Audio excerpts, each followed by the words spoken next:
Good evening there, everybody. What is happening? Hopefully, y'all are having a wonderful day today. So, when it comes down to it, I thought, of course, that I would review this little video by DontaesBoxingNation because I thought that the video would be very particularly interesting to talk about in terms of the contrast, maybe of certain opinions or a breakdown that may overall particularly happen. But, of course, overall, the main conversation that we're going to be talking about today is the most recently exciting news within that of the boxing scene, within that of the boxing world.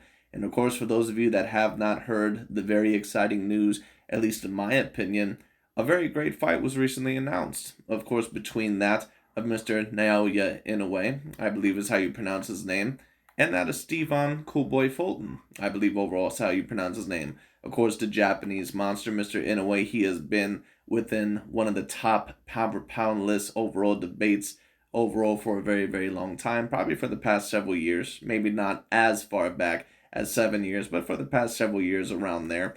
He's been within that pound for pound list for a very long time. And then, of course, Steve Von Fulton, he pretty much has rose to the scene very recently. I believe, of course, had a very tough fight, a very close fight with that, I believe, of Brandon Figueroa, of course, the younger brother of Omar Figueroa, of the Figueroa family, I believe. Very tough fight, but Steve Von Fulton, of course, is able to pull out of that fight and is the somewhat unified champion of his weight division. Well, the reason overall why this fight is so exciting is because for the first time, I think in both of their careers, they truly have the potential of fighting a fighter that truly could test their abilities, but especially for Mr. Naoya Inoue, because Mr. Inoue has gotten a lot of pound for pound acclaim. In fact, there are many people out there, including certain people that may watch my videos or may watch other boxing channels or that I've just seen, that would actually claim that the Japanese monster, that Mr. Inoue, that he actually is debatably the number one pound for pound fighter in the world. And if you've seen my videos in the past about Mr. Inoue, even though overall I think that he is a very decently talented fighter, I don't think that there's any way, at least in my view, that he can truly be debated as the actual number one pound for pound fighter. And some people may say, well, why would you personally say that? Why would you say that Mr. Naoya Inoue, that he cannot be debated as the number one pound for pound fighter? Well, if you've seen my videos in the past and if you know how I rank things, in my opinion, Mr. Inoue, I do believe that his resume does need to improve. But what I will say is this. With this Steve Von Fulton win, if he does end up beating that of Steve Von Fulton, in my opinion, this certainly would launch him up on my list. Launch him up so much overall because of what he's already accomplished, that if he was able to beat Steve Von Fulton, especially in dominant fashion, he probably, at least certainly debatably, would be my number one pound for pound fighter. Because then there would be no debate about it. He has a for sure A-grade win on his resume, and for his weight classes, that would probably be an A-plus win. But my concern about Mr. Inoue has always been that, in my opinion, I don't think that he's ever truly been in the ring with someone that, in my opinion, 100% truly challenged him, at least to his full-on abilities.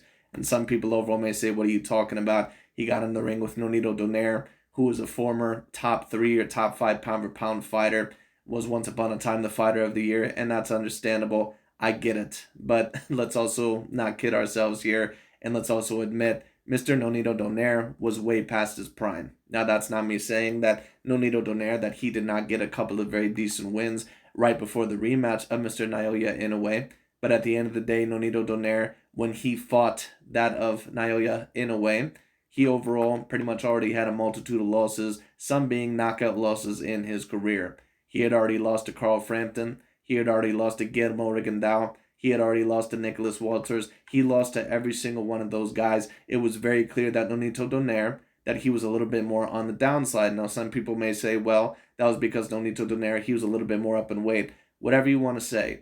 At the end of the day, in my opinion, a 40-year-old and a 37-year-old version of Nonito Donaire that already had a multitude of losses, in my opinion, that is not enough proof to put him at the number one pound for pound spot. And for you to be the number one pound for pound fighter, in my opinion, you have to have a resume of not just one great win, but a multitude of great wins. And the problem with Mr. Inoue is that I'm not really sure if I can call any of the wins in his career truly great. They might be great overall somewhat for him, Just like the Terrence Bud Crawford, the Victor Postal win. Some people who are Terrence Bud Crawford supporters, or they take a look at it, they say, wow, he beat Victor Postal. What are you talking about? Terrence Bud Crawford doesn't have that great of a resume. Did you see him beat Victor Postal or Jose Benavidez? Did you see him beat that of Sean Porter or Yuriorkis Gamboa? And that's all well and fine. That's all, very well and good. But at the end of the day, the majority of those fighters are not really true A-grade fighters. And that's the same way that I see with Mr. Naoya Inoue's resume. It just is what it is. For you to be at the number one pound-for-pound spot like I had Canelo Alvarez last year up until he lost to Dimitri Bivol, you have to more than likely have a multitude of A-grade wins, which means what? If you end up losing your next fight, you can take a look at your resume and say, you know what? Yeah, I ended up losing this fight, but take a look at the wins that I have in my career. I have Caleb Plant on my resume. I have Callum Smith. I have Billy Joe Saunders. I have Danny Jacobs. I have Austin Trout. I have Araceli Lara. I have Gennady Golovkin. I have Miguel Cotto. I have Sergey Kovalev. All the fighters that I just mentioned were somewhat of A-grade fighters when Canelo Alvarez fought them. That's why Canelo Alvarez, in my view, was clearly the number one pound-for-pound fighter. And I had certain people, I think one person that was trying to argue with me or debate why Canelo, at least in his opinion, was not top 5 and why Jermell Charlo was debatably over him. And I'm going to be talking about that a little bit later on and where certain fighters rank in my opinion. Right now, if you had to ask me, who do I believe is the true number one pound-for-pound fighter, just based off of recent events and the fact that he's undefeated, and the fact that he's been the closest to unifying two divisions, some that have been somewhat decently competitive, I would have to go with that of Alexander Usyk. But there is certain other debates. One could debate maybe Terrence Bud Crawford. One could debate Errol Spence Jr. If you really wanted to, at least in my mind, you could maybe debate Tyson Fury. Even though many people, of course, they don't like to debate heavyweights up there, I understand why certain people would like Mr. Naoya Inoue within the top 5 or at the number one pound-for-pound spot. There's even certain people that would have Jermell Charlo up there. As I've also said with Jermell Charlo, I don't have him up there that high either. To be honest with you, I don't even have him within my top 10 pound-for-pound. But if you did, I didn't have a problem with it. But I cannot have Mr. Inoue at the number one pound-for-pound spot, at least not until he debatably beats Mr. Steve On Cool Boy Fulton. That overall would be a very great win, and that would be a tremendous win. I don't have Mr. Fulton within my top 10. I think that he's more of a top 15 to top 20 pound-for-pound fighter. But if Inoue does beat him, that clearly is going to be the fighter that, all in all, is going to be the mega challenge in his career. So, for those of you overall that have told me that Inoue that he does truly deserve to be the number one pound-for-pound fighter, for those of you overall that have told me that Inoue overall that he is up there with anyone out there, Canelo Alvarez, Spence, Crawford, Alexander Usyk, Tyson Fury, Dimitri Bivol, or any one of the other fighters that is out there, well, this is the moment overall for me to be proved wrong. And I think that Inoue is clearly a top 10 pound-for-pound fighter in my opinion, but there are some people that would not even debate him there. And I understand it. Of course, he has done a lot of work. He unified a division. Of course, he is a 3-weight division champion, and he has been severely dominant. But I don't think that Paul Butler, a 40-year-old version of Donito Donaire, and really the best one of his career, probably Emmanuel Rodriguez. I'm sorry, I just don't see that as an all-time great resume. I just don't see it. It is what it is. So once again, this fight really is going to mean a lot to Mr. Naoya Inoue, because this is truly going to prove if he does truly actually deserve to be within that debate of the true number one pound-for-pound fighter. And once again, I have no problem being wrong. I am not cheering against any particular fighter in this fight. Certain people overall may say, who are you rooting for? I'm not going to say that I never root for any fighters in particular, because there are certain fighters that, all in all, that I really love watching. Certain fighters overall like that of a Canelo Alvarez or a Terrence Bud Crawford or a Spence or a Lomachenko or a Tyson Fury or a Usyk, just because I think that their boxing ability is great and I really love watching them. And of course, I would like to see them succeed in the best way that they possibly can. And I like Inoue and Fulton. Once again, I'm not a person that overall lets fanboyism get in the way. That's why overall I don't like to be a big fan of any of these fighters, because even though, yeah, there might be certain fighters that I tend to root for in certain fights because I think that they're just that great and I think that they're the more skilled fighter or the better fighter, I don't let overall, that get in the way. I always rank things objectively and logically. And when you overall get to the point to where you're going to say that you're a mega fan of that person, or overall that you're rooting to them to the point to where you clearly are going to be blinded a little bit to the point of bias. That's when it becomes a problem, and that's when your overall logic and objectivity is ruined. And that's why me overall, as an analyzer, I always say that I'm not really a fan of any of these guys. Like I said, there are certain fighters that I really love watching more than others, or that I may root for some of them in certain fights. But I'm not going to do it to the point overall to where, once again, my analyzation is going to be ruined. That is never going to happen once again, because overall I have to be as logical and objective as possible. At least with my analyzations, that's the way that I see it. But anyways, we're going to see what Mr. Dante has to say. Let's get straight into this. Going to be very interesting.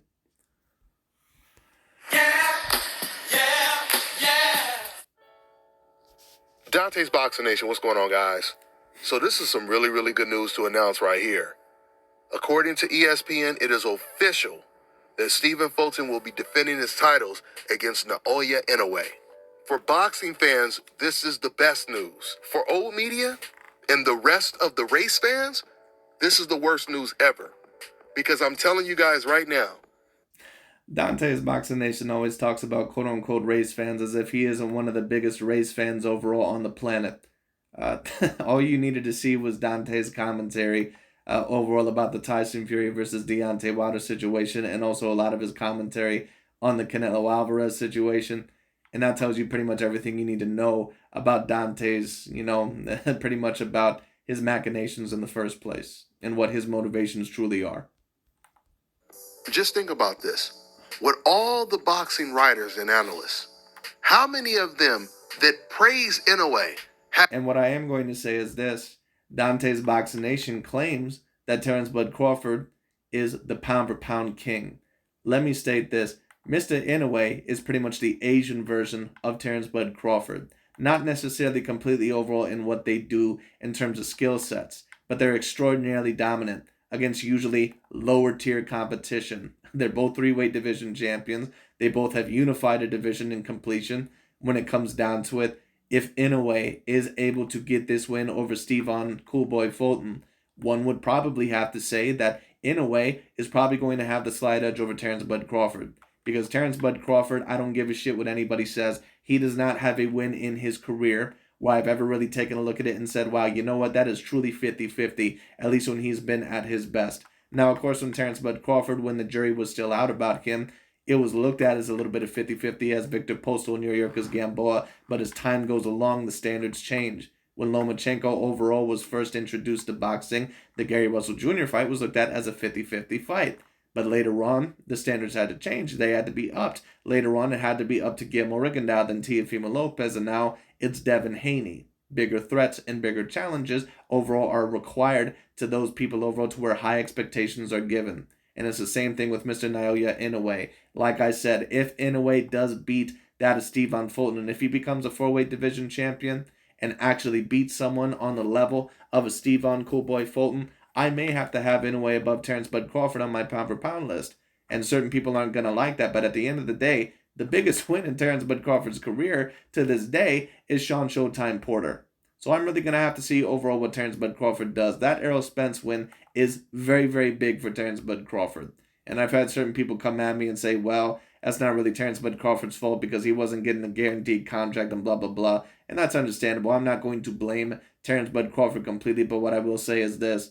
If that contract ends up overall once again going kaput because Terence Bud Crawford says, oh nah, I deserve more than a 65-35 split or more over than a 70-30 split, that will tell me how serious he is about the fight.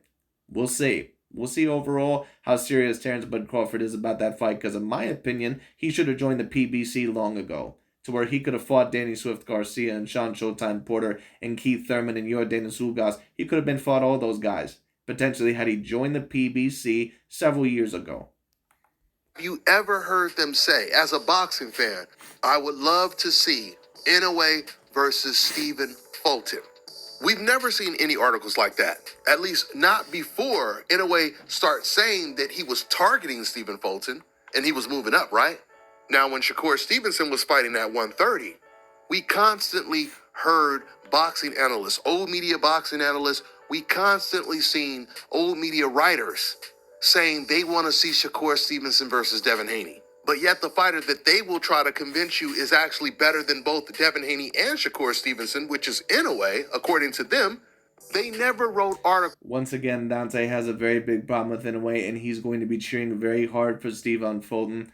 Not only, of course, because he's going to be cheering for his own in this fight, because he realizes the threats that Inoue poses. Because if Inoue does win this fight, he's going to be hearing from a lot of people that Inoue is the true, undisputed number one pound-for-pound fighter, and he does not want that. That's why whenever Lomachenko was ranked at the top, he went after him. That's why whenever Canelo was ranked at the top, he went after him. And he's still going after Canelo. Because he knows, basically for all purposes, he knows that Canelo Alvarez has the best resume out there overall out of pretty much any other fighter.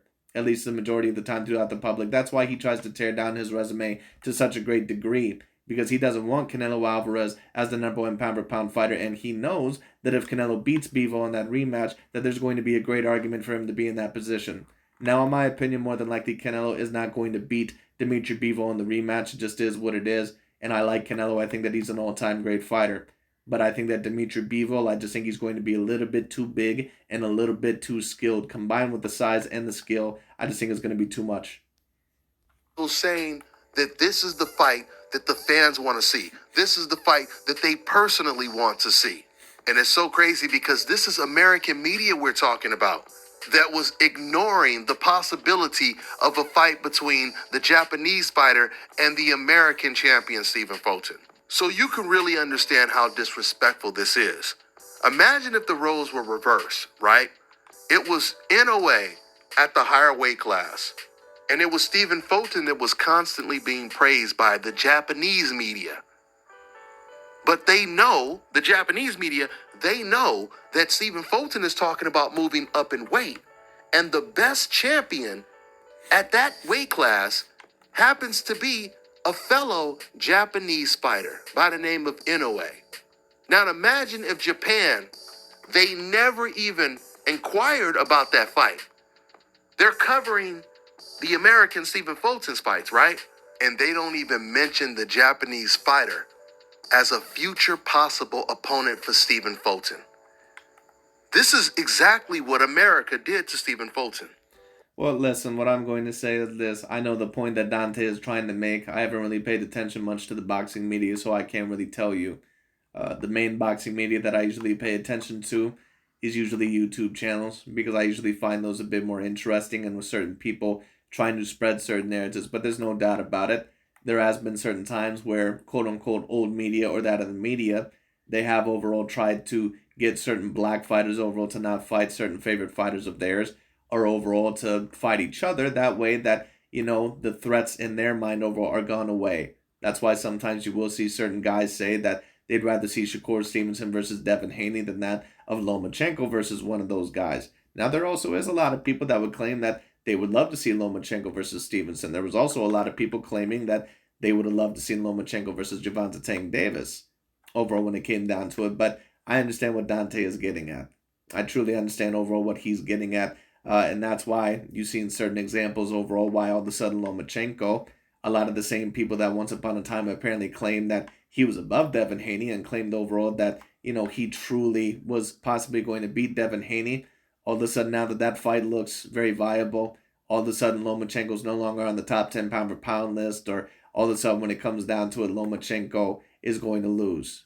And listen, in my opinion, there is somewhat of a valid excuse with the size when it comes to Devin Haney. Now, that's not me saying that it's a complete excuse. At the end of the day, Lomachenko was the former number one pound for pound fighter.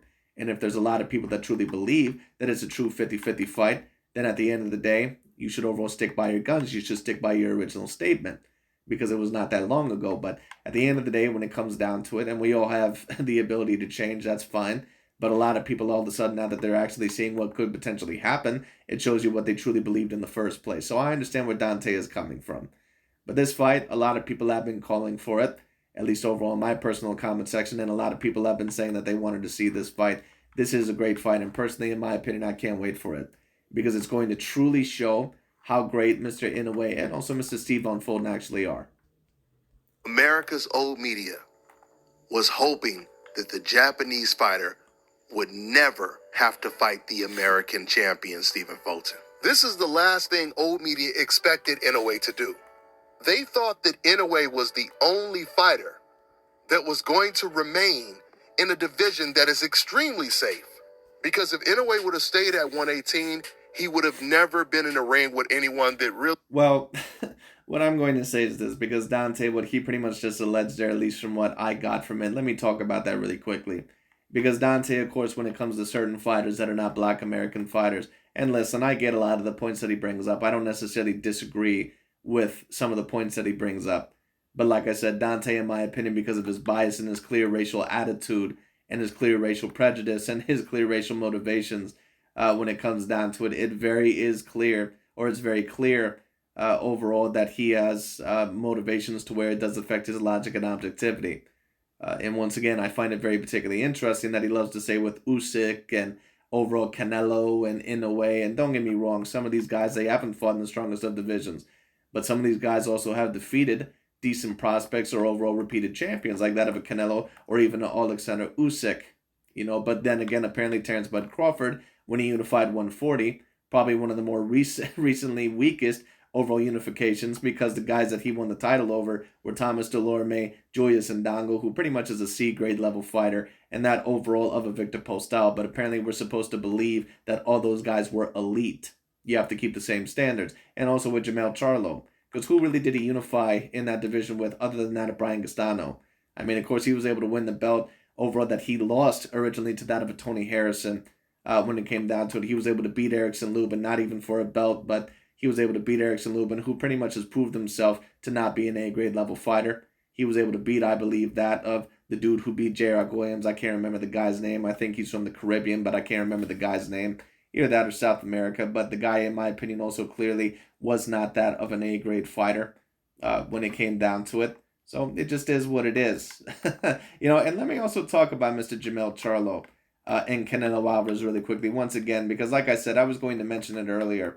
I had a person in my comment section, I believe, about the Tony Harrison and Tim Tszyu fight, because, of course, I talked a little bit about Jamel Charlo. And he brought up Canelo Alvarez. He said, how can you justify Canelo Alvarez being within your top 5 pound for pound, but you don't have Jamel Charlo there? Canelo Alvarez, every single time that he's been in a true A-grade fight, he's lost. Well, no, I can't really say that, because Canelo Alvarez, what you can say is that in some of his 50-50 fights, he's had a little bit more problems. He's had a little bit more trouble. You can say that in the Floyd Mayweather Jr. fight that he got completely dominated. That's absolutely fair. You can say in the first Gennady Golovkin fight that he probably should have lost that fight. I think that is fair. And you can even say in the Arasani Lara fight that that fight could have went either way. But to say that it was a robbery or that, it wasn't close, in my opinion, that's just not the facts of the situation. In the Arasani Lara fight, it was a very competitive and close fight that could have potentially went either way. They gave it to Canelo Alvarez. It is what it is. At the end of the day, Lara, in my view, probably should have threw a little bit more in certain rounds, went to the body a little bit more, and should have probably stood his ground or been a little bit more offensive. Now, I don't think that it was the worst performance, and he still gave Canelo pretty much hell in that ring when it came down to it that night. But to say that it was a complete robbery, no, I can't agree with that when it came down to it. And Canelo, once again, to talk about all the A-grade fighters that he's been in the ring with, you're talking about guys like that of a Caleb Plant, who, in my opinion, was an A-grade fighter, Billy Joe Saunders and Callum Smith. And some people take a look at me and they're saying, are you crazy? Why are you calling Callum Smith and Billy Joe Saunders A-grade fighters? You know why I'm calling them A-grade fighters? Because, and obviously I'm not the only one that once upon a time thought that Billy Joe Saunders was an A-grade fighter. And in my opinion, he still was when Canelo defeated him, or is when it came down to it. Once again, you guys remember when Billy Joe Saunders versus Demetrius Bubu Andrade, when that fight was allegedly supposed to happen, but eventually it didn't happen because Billy Joe Saunders pulled out and he was caught on PEDs. Remember how big that fight was supposed to be? You had these channels like DontaesBoxingNation and some of these other channels saying this is truly going to be one of the biggest fights of the year. They were saying that, not me, okay? That was before my channel was out when it came down to it. They were saying that. So obviously Billy Joe Saunders has a little bit more clout overall than what they're personally saying, because apparently when Andrade was about to get in the ring with him, it was going to be the biggest fight of both of their careers. And it was going to be a very particularly interesting fight. Really, so then all of a sudden Canelo Alvarez fights him, a guy that's a two-weight division champion, a guy that, sure, he doesn't have a lot of power, but he's decently slick, and he's a guy that has decent boxing IQ. All of a sudden, Canelo Alvarez gets in the ring with him, and all of a sudden, Billy Joe Saunders is a guy that's not an A-grade fighter. That's very particularly interesting. Callum Smith, also a guy that, yes, in my opinion, he's not A+, but I'd put him on the A- level. He was a decent amount bigger than Canelo Alvarez. He was a guy that knocked out Rocky Fielding, knocked out George Groves, overall when it came down to it, and knocked out a couple of other decent guys in his career. Callum Smith, in my opinion, is an A- level fighter. And if you had certain fighters, once again, like Jamal Charlo, overall, or even David Benavidez or some of these other guys, if they were able to defeat Callum Smith, it would probably be the biggest wins of their careers. Or many people would be counting it as a true A-grade win. So I count that at least as an A- win. Then you have Sergey Kovalev, and certain people say, well, Sergey Kovalev was washed up. Well, what I'm going to say is this. Sergey Kovalev clearly was not the same Crusher Kovalev that had fought Andre Ward. I think that that's clear. That's fine to say. But to say that he was completely washed and that he had nothing left of him, no, in my opinion, a fighter that is completely washed is a fighter that has no chance of ever winning a belt in any division ever again. So when Terrence Bud Crawford fought Amir Khan, when he fought Kell Brook, when he fought those guys, those were examples of washed up fighters. Because those are fighters that were never, ever going to have a chance to win a belt in any division that they would ever fight in ever again. Those were guys that you could truly debate were washed up fighters. Sergey Kovalev, clearly not the same fighter that he once was. But when it came down to it, Sergey Kovalev was coming off of a revenge win over Eleider Alvarez, who was one of the top 5 contenders and a champion once he beat Sergey Kovalev in that fight. And he was a very good contender and undefeated prospect in that division for a very long time. Sergey Kovalev dominated the rematch and completely outboxed him. And then the next open overall big upcoming decent star of that division, Anthony Yarde, who people overall gave Artur Beterbiev a great amount of credit for recently knocking out Sergey Kovalev, knocked him out when he was undefeated and before Artur Beterbiev. So no, Sergey Kovalev was not completely washed up. That is false information. Period. Point blank. He also defeated Miguel Cotto when Miguel Cotto had a little bit of a revival in his career. Now, for some of you overall that want to say, well, Miguel Cotto still had suffered a multitude of losses, I don't have a problem with that. If you want to state that Miguel Cotto was not A grade, if you want to claim that, I'm not going to claim that because Miguel Cotto had a little bit of a revival period in his career, and I thought that he had become better in those couple of years than what he was in the previous couple of years. Now, of course, that last year he pretty much was completely done. But when it came down to it, I don't have a problem if you want to allege that Miguel Cotto was washed up, if you want to allege that, but then also allege the same thing or allege overall that he was not the same fighter, also in the Floyd Mayweather Jr. fight. Because Miguel Cotto, if you're going to make the point that Canelo had fought Miguel Cotto with a multitude of losses, sure thing if you want to claim that. But you know what? Floyd also fought Miguel Cotto when Miguel Cotto was already knocked out a couple of times, and a lot of people actually thought that Miguel Cotto was not the same fighter. And Miguel Cotto had a couple of decent wins, but he beat Ricardo Mayorga, who was never really a true A-grade fighter. He was a tough fighter, but never a true A-grade fighter. He beat Antonio Margarito, which was a decent win, but an Antonio Margarito that didn't have them hand wraps anymore. So one could claim that that was not a 100% true A-grade win, at least at the time when it came down to it. And then I think he had one other win against out of a Yuri Foreman or something like that. So did Mayweather truly even defeat Miguel Cotto when he was at his best? Because if Canelo didn't, then I don't think that Mayweather did either, if you're going to make that point when it came down to it. But that's up to you. In my opinion, they both beat an A-grade version of Miguel Cotto. That's my personal view of it. And then, of course, you have the Danny Jacobs fights, you have the Gennady Golovkin second fight, you overall have a multitude of other fights that I'm not mentioning overall in his career, the Austin Trout fight, the Araceli Lara fight. And certain people, of course, will mention, well, overall, I think that when it comes down to it, that Canelo, that he debatably lost both Gennady Golovkin fights. Well, you can't go off of debatably. You have to go off of what happened. The first fight, I agree, Canelo Alvarez clearly should have lost. But the second fight, in my opinion, Gennady Golovkin blew it. It just is what it is. I thought that Canelo won that fight about 7-5. Now, you could argue that that fight could have went potentially either way.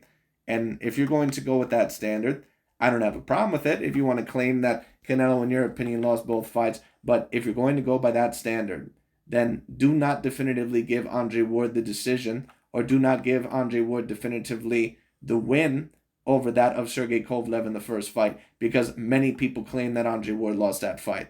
Do not give Floyd Mayweather Jr. definitively the wins over Jose Luis Castillo, because there are many people that believe that he lost those fights. Do not give overall Manny Pacquiao the definitive wins over Juan Manuel Marquez, because there are many people that believe that Juan Manuel Marquez could have lost those fights. That's the problem with that standard, because you could literally degrade so many fighters when it comes down to it all in all, depending on who you like and don't like. And it's always the fighters that they don't potentially like, because they don't ever bring up how Jamal Charlo, how he really, overall, I'm not going to say that he got a gift decision, but it was a fight that probably could have went either way against that of a Matt Korobov. None of these guys seem to bring that stuff up. They don't seem to bring up the Jamal Charlo fight against Matt Korobov, or Demetrius Bubo Andrade against Jack Colque, or anything like that, some of their shittier fights. When it came down to, none of those guys ever seem to bring that up. Isn't that particularly interesting? But then when it comes to Canelo, they say, oh, well, he didn't truly win those fights. Well, did he not truly win those fights?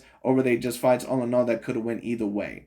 So like I said, you have to be very, very careful. You cannot overall do that just off of a fighter that you personally dislike. You have to rank things logically and objectively. And once again, if you're going to go off that standard, no problem. Dante goes off the same stupid bullshit standard of we can't count Canelo's fights or Manny Pacquiao's fights because I don't like those fighters, and those fighters those fights, in my opinion, depending overall on when I want to use them to my advantage, they were so controversial to the point to where I don't count them. No problem. Then stop giving Andre Ward the credit for the first Sergey Kovalev fight. Stop giving Roberto Duran credit overall over the first Sugar Ray Leonard fight, because I believe that was a decently competitive fight. Stop giving Mayweather credit over the two Jose Luis Castillo fights. Stop giving Manny Pacquiao credit over the Juan Manuel Marquez fights. If you're going to do that in every single fight that could go either way, do it for them all. Hold the same standards to every fighter, but they don't do that because they only do it with fighters that they don't like.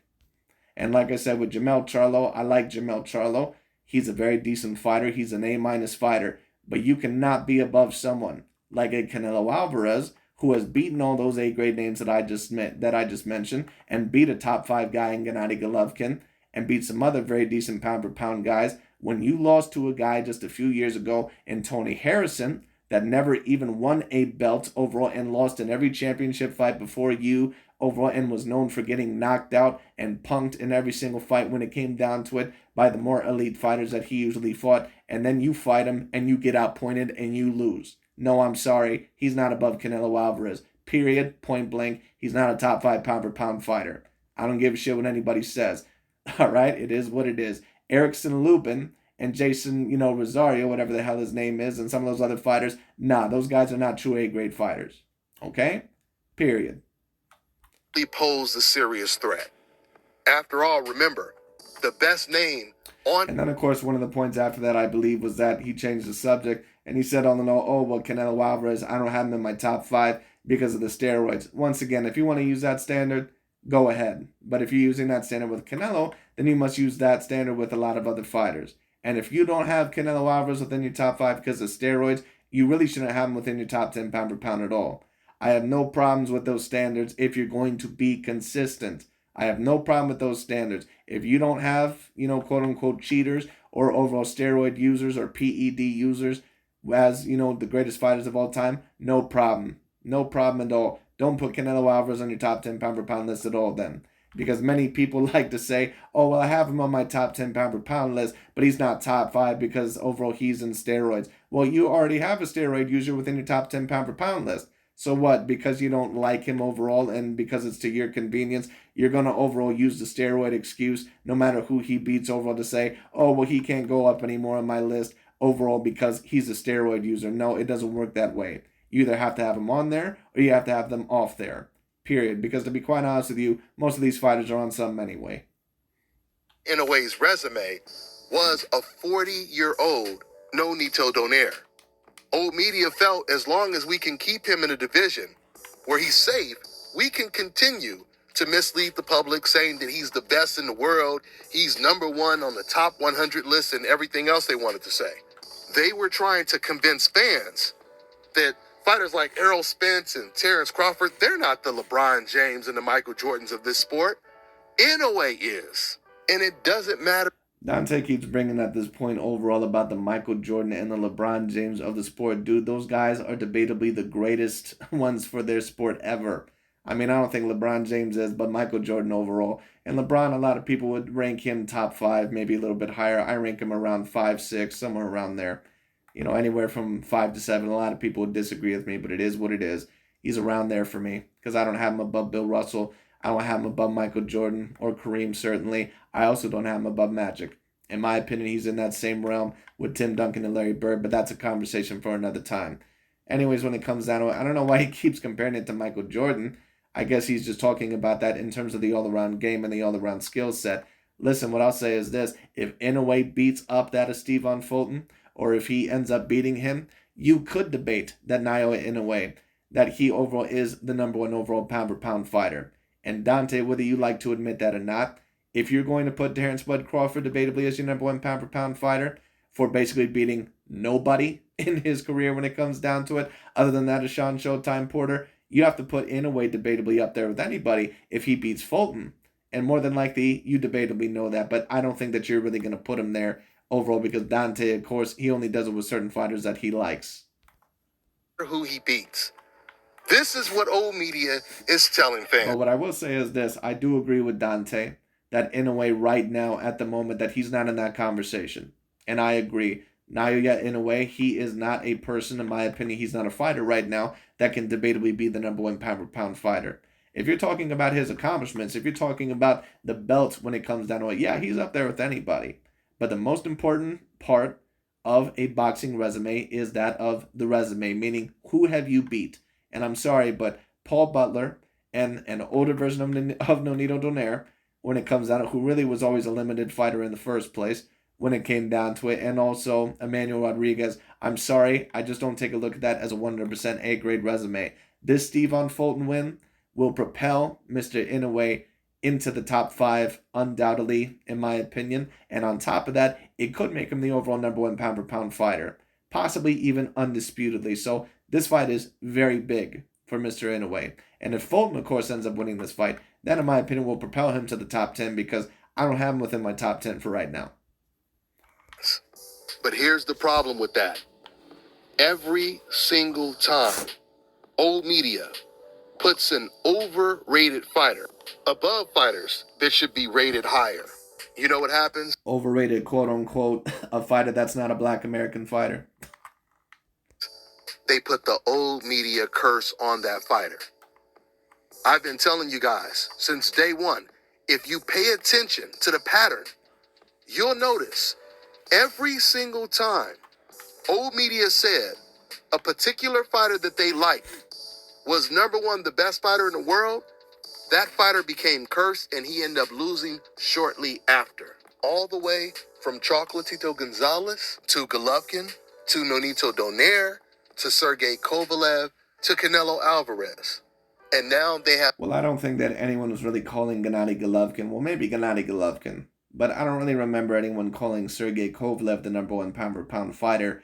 I just remember people saying that whoever is the winner of the Andre Ward versus Sergey Kovalev fight, that they were going to be the number one pound-for-pound fighter. And at the moment, that was correct. But if you're talking about Lomachenko and Canelo Alvarez, yes, they did deserve their number one pound-for-pound spot. Dante's ass cannot like that. He can like that. I really don't give a shit. It is what it is. You can't have the resumes overall that they did when they were fighting overall when it came down to it and not debatably be the number one pound-for-pound fighter. Dante can try to pick apart their resume all he wants to, but those are the facts of the situation. Put Inoue in that same position. Now, everyone outside of Nonito Donaire, old media at one point had them ranked number one, the LeBron James of the sport. And the craziest thing about this is Terrence Crawford was dominating when they were praising... Yes, Terrence Bud Crawford was dominating. He was dominating bum after bum after bum after bum. I'm so sick and tired of hearing this Terrence Bud Crawford excuse. And Terrence Bud Crawford is a great fighter. He is a very, very all-time great talent. But dude, what wins does he have on his fucking resume? Lomachenko was beating Guillermo Rigondeaux, who was a top 7, top 10 pound-for-pound fighter within the whole entire world. He beat Gary Russell Jr., he beat Jorge Linares, he beat Nicholas Walters. All these guys were very decently A-grade ranked fighters at the time when he beat them. All right, now, of course, he did come up short against Teofimo Lopez. Canelo, of course, he beat his share of A-grade fighters that I already mentioned. Who the hell has Terrence Bud Crawford beat? These people mentioned Aegis Kavalaskas and Jeff Horn and Jose Benavidez. Dude, these guys are not A-grade fighters. Victor Postal is not even an A-grade fighter. He's lost every big fight in his career other than the Lucas Matisse fight. Every other one other than that, when it came down to it. Then you talk about Yuriorkis Gamboa. You could debate that that's an A- win, but that's about all it is. And Gamboa, to be quite real with you, and I'm not trying to strip away credit from Terrence Bud Crawford, that was a great win at the time. But Gamboa was always eventually going to get got because he was very defensively irresponsible when it came down to it, and he was a little bit too chinny. Tito Gonzalez, and Terrence Crawford is still dominating today. He's still undefeated. Yes, he's still dominating against guys like David Avanesian, and who the fuck is he fighting next? Alexa Rocha. Like, once again, I need to see Terrence Bud Crawford in the ring with Errol Spence Jr., Jamel Charlo, Danny Swift Garcia. I need to see him in the ring with those guys. And I think that he would more than likely beat some of those guys. But Dante is bitching about the same thing with Mr. Inoue about how he's not fighting these guys. Dude, Terrence is not fighting them either. And you can claim all in all this bullshit about how Terrence Bud Crawford, he wants to fight all these guys and all this sort of shit. If Terrence Bud Crawford really wanted to fight them that badly, he would have took his ass overall to the PBC overall and would have signed with them and fought some of those top contenders there because he's been in the welterweight division for about 5 goddamn years.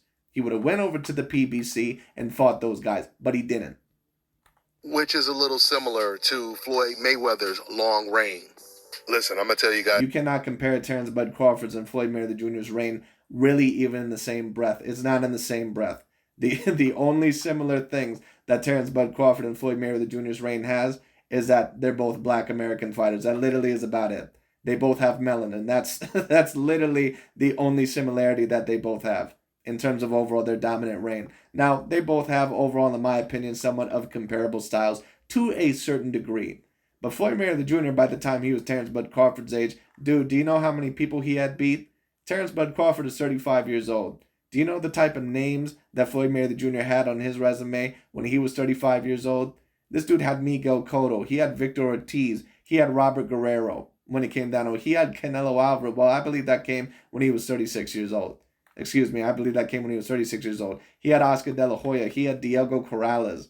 He overall had Lovamore Nadal, all these champions. He had Zab Judah. He had Sugar Shane Mosley. Like, I could literally list off so many more. Ricky Hatton, Juan Manuel Marquez. He had all these names on his resume. Terrence Bud Crawford's best win is Sean Porter. That would basically be like Mayweather at 35 years old, and the best win in his career is over Zab Judah. No, it's really not comparable whatsoever. Right now. In fact, anyone that's been the closest to Mayweather in terms of beating champion after champion, and Dante's not going to like this, really has been Canelo Alvarez. That's really been the only one that's been close. And people can like that, they cannot. I really don't give a damn. It is what it is. There is no other fighter that has defeated the amount of A-grade champions that he has within the past several years. I don't give a shit what anybody says. Terrence Bud Crawford is not fighting legitimate A-grade fighters 90% of the time in his career. Aegis Kavalaskas is not an A-grade fighter. Jose Benavidez and Jeff Horn are not A-grade fighters. All right, when it comes down to Victor Postal is not an A-grade fighter. Even Yuriorkis Gamboa is on the edge of an A-grade fighter. Now, once again, Sean Porter, in my opinion, was an A-grade fighter. I'd give him A-. He beat Danny Garcia. He beat Devin Alexander. He gave Errol Spence, Kell Brook, and Keith Thurman all tough fights. But the books were already in with Sean Porter. We knew what he was. A guy on the know that was never going to be the number one welterweight in the world. A guy that pretty much was always going to be a gatekeeper of if you were truly going to be within the top 3 or not. There's a reason why he lost to Kell Brook. There's a reason why he lost to Keith Thurman. And there's a reason why he lost to Errol Spence. All right? Period. Foremost, you have to give Inoue an enormous amount of credit for taking this fight. You see, because Inoue, he doesn't speak English, he doesn't live in America, he doesn't follow or even pays attention to old media's agenda. Because Inoue is doing something that Canelo Alvarez would have never done. And that's how they were expecting Inoue to move. Like a Canelo, like a Virgil. Yes, like a Canelo Alvarez fighting champion after champion after champion after champion. Anyway, once again, the shit talk on Canelo Alvarez gets so old. when it comes down to it. And don't get me wrong, are there certain fights that have not happened with Canelo? Yes, I understand that the David Benavidez and Jamal Charlo and Demetrius Bubu Andrade fights, that those are very interesting fights that should happen. But once again, Canelo has fought guys, in my opinion, that are around on their same level. I'm just going to say this, and a lot of people are not going to like it. Caleb Plant and Billy Joe Saunders, if you take the best versions of them, they probably both defeat Jamal Charlo.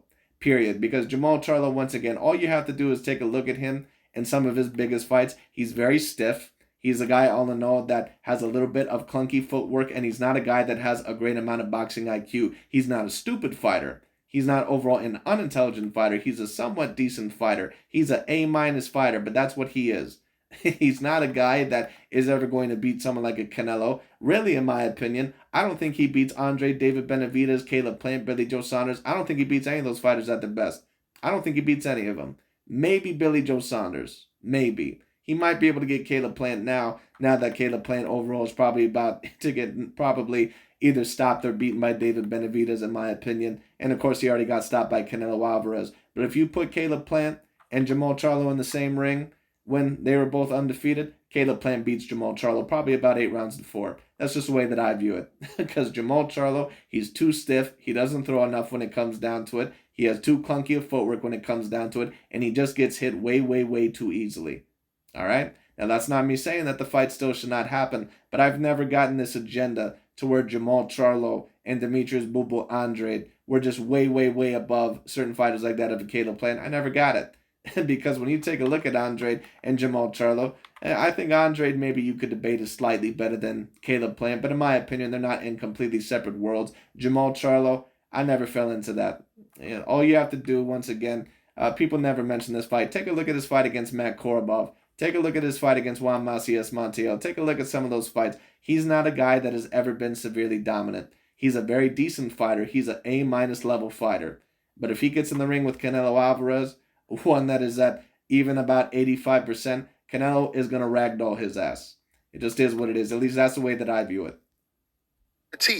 Like a Jaime Munguia, like a... And people also mentioned Sergey Dervyachenko and other guys all in all that were completely useless. Those guys would have no chance. Those guys would have no chance, not even against Canelo Alvarez. Sergey Dervyachenko cannot even beat Jamal Charlo. Like, he got his ass kicked by Jamal Charlo and recently beaten, I believe, by that one Dominican brawler, Carlos Adams, or whatever the hell his name is. Gennady Golovkin, for Inoue to move up and fight the most dangerous champion at a higher weight class, that would be equivalent to Canelo Alvarez moving up in weight to fight a naturally bigger champion like Jamal Charlo. Oh, you mean that overall of Dimitri Bivol? Demetrius Andrade, Jamel Charlo, or even David Benavidez. You see, Inoue is not moving up in weight to avoid someone who's already in his division. Canelo Alvarez... Yes, and Canelo Alvarez wasn't either. Canelo Alvarez was moving up to try and unify 175, and that's why I never liked that comparison. That's why I had to nip that narrative in the bud. Mikey Garcia was an example of a fighter that was moving up to avoid a fighter. Kell Brook was moving up to avoid a fighter. Canelo Alvarez looked to have a legitimate chance at 175, and he was the favorite heading into that fight. So Canelo Alvarez was just moving into that fight not to avoid Charlo or some of those other fights, but he was moving in there because he wanted overall to become even greater than what he once originally was, and he wanted to try to unify that at 175 pounds. Now, do I believe that more than likely he's going to be able to do it? In my opinion, no. Because I just think that he's going to be a little bit too small, and Artur and Dimitri Bivol, they're just going to be a little bit too skilled for their size.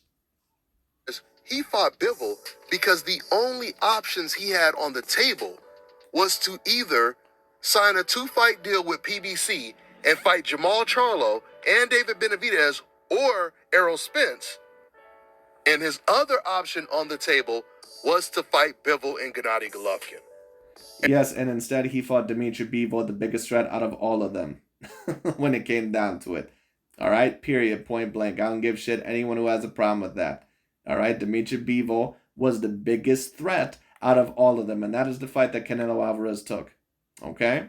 So these people overall saying that Canelo overall, that he's ducking and dodging all these fights. I'm not saying that there's not certain fights overall that Canelo has not evaded in the past overall when it comes down to like that of the Demetrius Bubu Andrade fight, or that there's not certain fights that have not happened.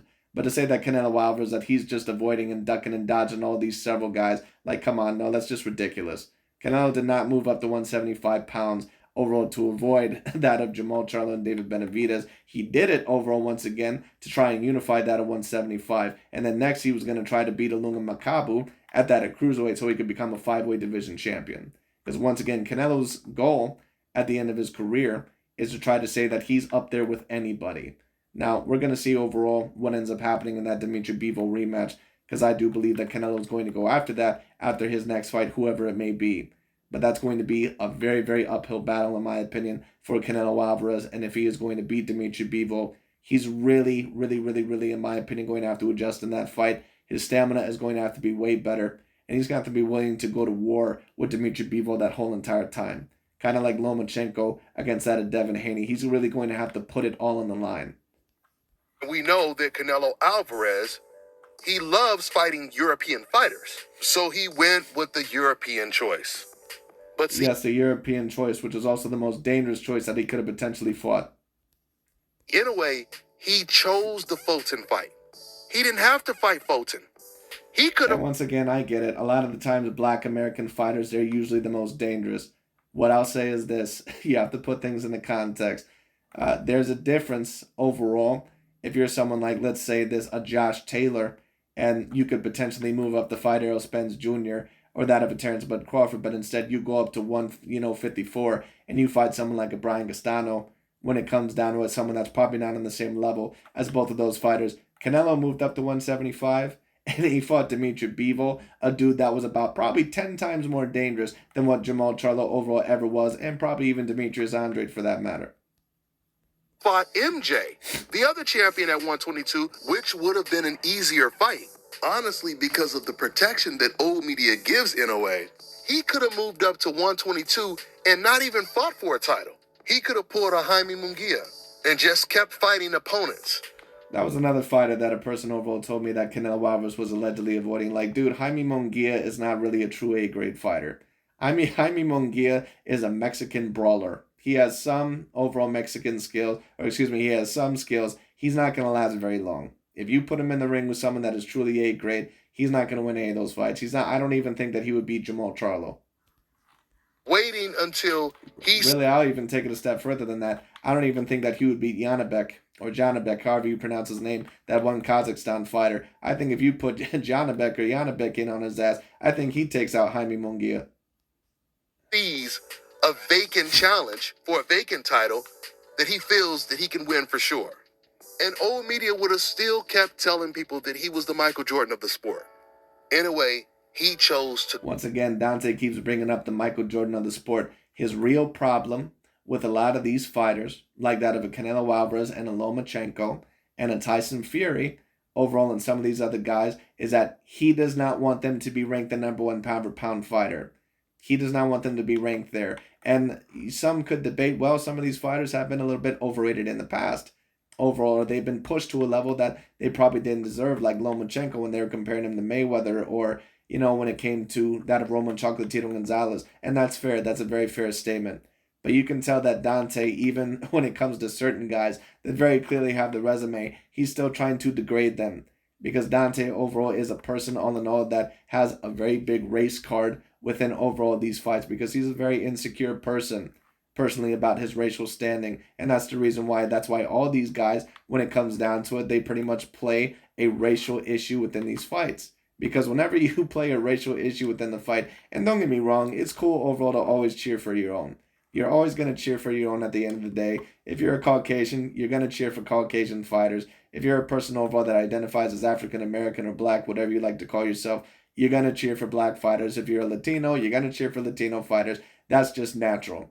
But if you're going at it to the degree to where you feel overall that you have to tear down a fighter's complete resume and spread certain propaganda to the degree that Dante does, what that tells me is that you have racial insignificance, or overall that you feel insignificant overall, and that's the reason why it bothers you that badly that certain fighters like a Lomachenko or a Canelo Alvarez would be ranked at the number one pound-for-pound spot. Because I don't understand overall why personally it would bother you that badly unless that was the answer. Go for legacy. He truly wants to be great. Because once again, certain people could make the debate, well, some of these guys, they are personally overrated. Dante's not completely lying, and I agree with that. But even with certain fighters that did have the resume, like that of a Lomachenko or a Canelo Alvarez, he's still trying to tear them down. So once again, I'm going to be very interested to see what Dante says if Mr. Inoue, if he beats Fulton. Because if he beats Fulton, Dante overall has to have him in the conversation, at least to his logic and standards. Inoue has to be there with anybody. Because if Terrence Bud Crawford is debatably the number one pound for pound fighter, Inoue has to be up there with anybody. Because if he actually beats Stephon Fulton, that's going to be a bigger win than any of the wins in Terrence Bud Crawford's career. Period. Instead of using code words for excuses not to fight Fulton, like saying things like, Fulton is a horrible fighter, and that's why I don't want to fight him, Inoue definitely proved that he wants to be great. But I'm going to tell you guys something right now. Well, I do agree overall with that point that Canelo Alvarez, that I think he knew that Andrade overall is not a horrible fighter. Now, I think that Andrade has been a little bit overrated in terms of his skill set? Yes, I do. But Canelo knows that Andrade is a top contender. So I think that there is a little bit of truth with what Dante has said, that it's obvious that Canelo, that he sees Andrade a little bit more trouble than what he's worth. When it comes to this fight right here, so far we have 3 big significant fights of the year. We have Gervonta versus Ryan Garcia. We have Haney versus Lomachenko, which should be announced pretty soon. And now we have Stephen Fulton versus Inoue. And I'm going to tell you guys right now, I truly believe... All great fights. All great fights. Now, in my opinion, if you're asking me which one do I think is debatably the most competitive out of all of them, well, out of all the ones that he just mentioned, you have Inoue versus that of Fulton. You have Lomachenko versus Haney. And, of course, Ryan Garcia versus Gervonta Tank Davis. At least with the potentiality. You never know what's going to truly happen in a fight. But I believe, in my personal opinion, that Ryan Garcia versus Gervonta Tank Davis probably has the potential to be the most competitive. And some people may say, really? Why would you say that? Because Lomachenko is probably more skilled than that of Ryan Garcia. You can't base things overall just off of who really is the more skilled. You can't base things off of that. And let me also state this. If I'm personally favoring anyone in this fight, I am favoring Stephon Fulton. Because I believe on the know that he's bigger. He's a little bit lengthier. And on top of that, I've never seen Inoue really fight against a style overall like that of a Stephon Fulton. And some people say, well, Brandon Figueroa, he pretty much overall gave everything that Mr. Stephon Fulton could handle. And that's understandable. And people, of course, take a look at that. They take a look at that logic and they say, oh, well, since Brandon Figueroa, since he's really a brawler, and Inoue is a good all-around boxer, at least overall in certain regards, Inoue should give him even more problems. You can't always take a look at things like that. And that's why a lot of people, they take a look at fight math and they don't really know how to break down a fight. Dante did the same thing overall with Deontay Wilder and Tyson Fury, because he said, wow, if Deontay Wilder can give that much problems to Tyson Fury and he really only has power in the right hand, imagine what Dillian White can do, because Dillian White has more weapons.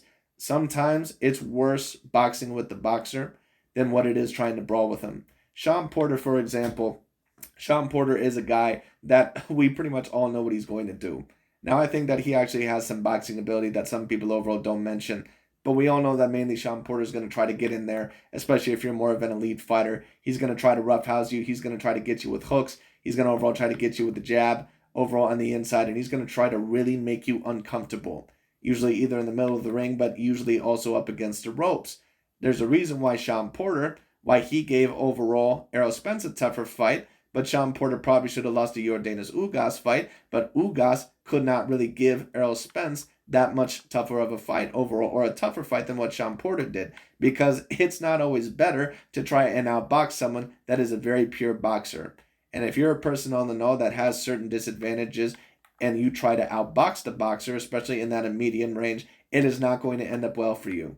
That's why Deontay Wilder, yes, he's mainly a brawler, and he's a guy on the know that, sure, he's a little bit of a one-dimensional fighter or only a one-plan type of fighter. But he still was always going to give more trouble to Tyson Fury because of what he can do. Because you know what their game plan is, but with their athleticism and what they're doing, they're going to bring it to you 100% the whole entirety of the fight. In a way, in my opinion, it is not a smart idea to try and outbox Stephon Fulton from the outside or in the middle of the ring. What Inoue needs to do is that he needs to try to be aggressive throughout this whole entire fight. He needs to kill him to the body very early on, and he needs to overall try to pressure him throughout the whole entire fight. As for Stephon Fulton, he needs to try to keep it in the middle of the ring or at a distance, but at times he is going to have to stand his ground. But mainly, you want this fight in the middle of the ring. You want this fight in the middle of the ring where you can use angles. You can potentially throw that jab and that right cross right down the pipe. That's where Stephon Fulton wants this fight. He wants this fight overall right in the middle of the ring or with a little bit of distance with Naoya Inoue trying to mainly outbox him. That's the fight that Stephon Fulton prefers. Inoue needs to try to get in there and he needs to try to rough him up, pretty much like how Roberto Duran tried to rough up Sugar Ray Leonard in that first fight and he was successful. That's what he needs to do. Because in my opinion, if he doesn't do that, he's not going to be successful. Out of those 3 fights, Fulton has and like I said, Brandon Figueroa, he's a guy that, yes, he's a little bit of a punching bag, also with his brother Omar Figueroa. But at the end of the day, you know what he's going to do. He's going to try to bring it to you the whole entire time. He is going to pressure you 100% of the time. And it's going to be tough overall in that way because overall to keep an opponent off of you the whole entire time, especially one that is a decent puncher, it's really hard to do. And that's why overall Errol Spence had problems with Sean Porter. That's why overall Tyson Fury had problems with Deontay Wilder.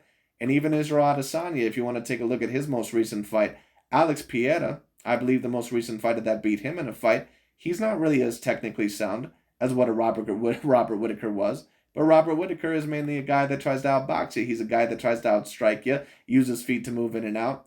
And, he did a good job against Israel in the second fight. To be honest with you, I thought he could have potentially won that fight on the scorecards, but they gave it to Izzy. It was a very tough competitive fight when it came down to it.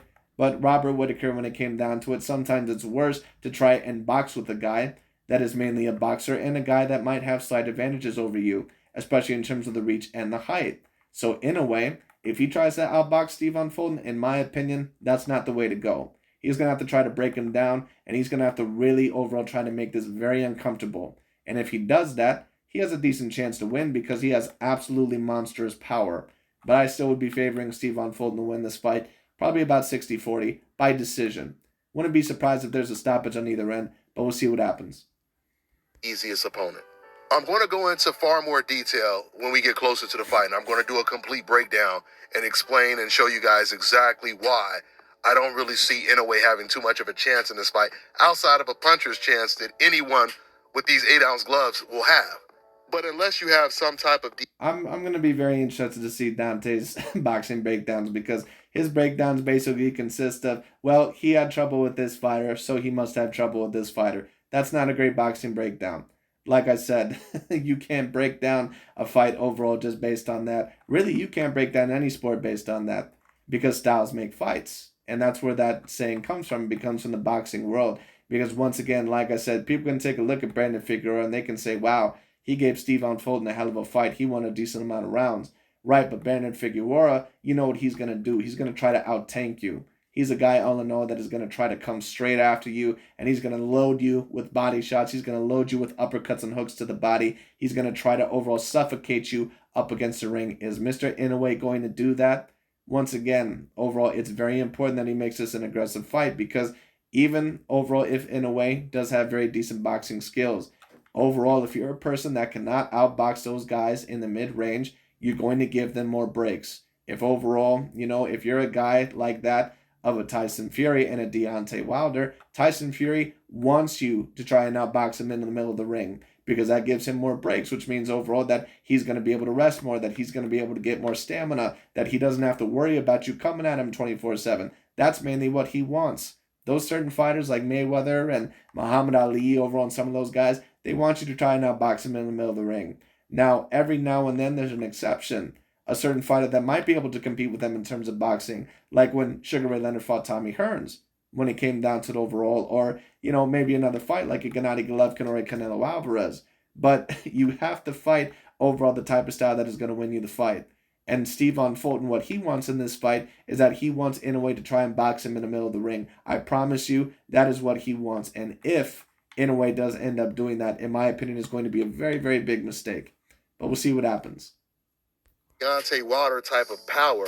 I don't do too many predictions, but I'm not going to base a prediction off of somebody's puncher's chance. I want to base it off of Other than Deontay Wilder beating Tyson Fury, of course. overall skill set, what you do really well and what you do poorly. And when I look at that, I don't see Inoue having too much of a chance in this fight. I think Inoue's style is going to be tailor-made for Stephen Fulton's style. So with that being said, I'm going to wrap this video up. Like I said, I'll be talking a lot more about this fight as we get closer to it. But that's all I got for now, guys. I'm on to the next one. But anyways, that's really about it for the video. I thought it was very particularly interesting. I agreed with Dante on some points and, of course, disagreed with him on some others. Just thought it's interesting to review his videos from time to time because, of course, Dante always brings an interesting perspective, whether I think it's a little bit biased or not. But there's always certain points that I agree with him a little bit on, other points that I disagree with him on. But like I said, Inoue is going to have to make this fight very rough for Steve Van Fulton, because if he doesn't, overall he has the potential of losing this fight dominantly. Once again, like I said, and I'll explain it again, you don't want overall a guy that is a little bit lengthier than you and a guy that is a little bit bigger than you and probably a little bit weightier than you, or a guy that weighs more than you. Inoue does not want to try and outbox this guy from the outside or in the middle of the ring, at least mainly. Not if he doesn't have great success with it. He wants to try to get on the inside with this guy, and he wants to try to go to the body early. He overall wants to try and out-pressure this guy. At least that is the advice that I would give Inoue. That is the main game plan that I would give him. And then if that works, then there are certain times to where in the middle of the ring you can kind of get him, because then he's going to be a little bit jittery. Then overall he's going to be a little bit uncomfortable. But dude, you cannot outbox this guy in the middle of the ring, in my opinion, overall, when he's a little bit lengthier than you. And both of your skill sets are A grade. So like I said, when it comes to those boxers, when it comes to those guys, you know, a lot of the times they want you to try to box them in the middle of the ring because they're going to get more breaks. That's going to give them more rest. That's going to give them more time to set up certain punches. That's going to give them overall their type of fight that they want to fight. They want you to try and outbox them in the middle of the ring. Tyson Fury and some of those other guys and, you know, Floyd Mayweather, they want you to try and outbox them in the middle of the ring. That's what they want. All right? Israel Adesanya, he usually wants you to try and outbox him in the middle of the ring where they become a little bit more uncomfortable, at least if they can't deal with it quite as much, is when they're pressured a little bit up against the ropes, at least if you try to make it very, very ugly. And the best of fighters, even in that situation, they can somewhat handle it. But that's the best way, in my opinion, to beat some of those type of fighters. Now, there are certain fighters like a Tyson Fury to where he can pretty much fight in any dimension, or fighters like a Floyd Mayweather and Andre Ward or a Canelo Alvarez to where it's just going to be extraordinarily hard to beat them when it comes down to it, because they can pretty much fight in whatever way that they want to. But like I said, if Inoue wants to win this fight, in my opinion, he has to make it very uncomfortable, because the more he tries to outbox Steve Van Fulton in the middle of the ring, the more stamina that's going to give Steve Van Fulton, the more opportunities that's going to give him to utilize his reach and his superior weight advantage, the more opportunities that's going to give him to sit back and plan and think. And you don't want Steve Van Fulton to do that. Because like I said, he's bigger and he's lengthier. You have to make this very uncomfortable for him. That's what Inoue has to do. And if he doesn't, I see him more than likely losing this fight. Probably about 8 rounds to 4. Possibly even 9 rounds to 3. But we'll see what happens. And a lot of people will disagree with me on that. We'll see. I'll have to watch a little bit more of both fighters to give really a full breakdown. This fight happens May 7th. But I just thought that that'd be very interesting to talk about. Anyways, thank you guys so much for watching. And I'll talk to you all later.